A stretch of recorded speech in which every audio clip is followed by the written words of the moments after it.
आता पाहणार आहोत मोठ्या राजकीय बातम्या।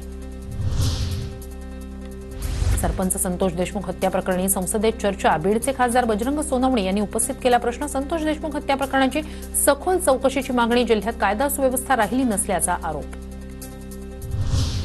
सरपंच हत्या प्रकरणातील 3 फरार आरोपींवर तात्काळ कारवाई करा। मस्साजोग हत्या प्रकरणी अंबादास दानवे विधान परिषदेत आक्रमक। सीडीआर तपासण्याची ही मागणी। 3 गुन्हेगार फरारी आहे। माझी मागणी आहे की या 3 गुन्हेगारांवर लवकरात लवकर आपण अटक करावी।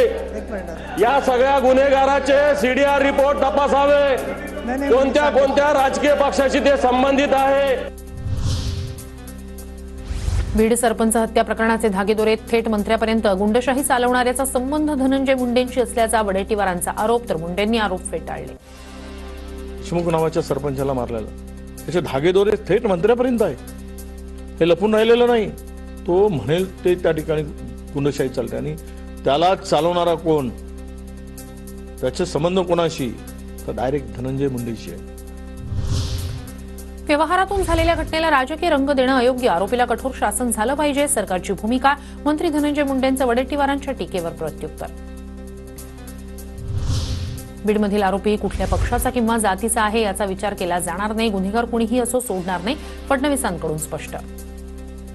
आरोपी कुठल्या पक्षाचा आहे, जातीचा आहे, धर्माचा आहे, कुठली भाषा बोलतो, कोणाशी संबंधित आहे,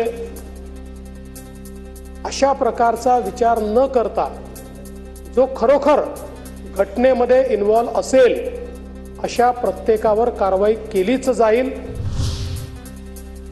परभणीत सोमनाथ सूर्यवंशी यांच्यावर अंत्यसंस्कार। नागरिकांची मोठी गर्दी, तर खबरदारी म्हणून मोठा पोलीस बंदोबस्त तैनात। सोमनाथ सूर्यवंशी यांचा रविवारी जेलमध्ये मृत्यू। सोमनाथ सूर्यवंशीला अमानुष मारहाण झाली। ठाकरे गटाच्या सुषमा अंधारेंचा आरोप, तर शरीरावरील जखमांमुळे मृत्यू झाल्याचं पोस्टमॉर्टमच्या प्राथमिक अहवालात नमूद। कोठडीतील सोमनाथच्या मृत्यू प्रकरणाची चौकशी व्हावी। बीड आणि परभणीत काय झालं याची उत्तरं फडणवीसांनी द्यावी, सुप्रिया सुळेंची मागणी।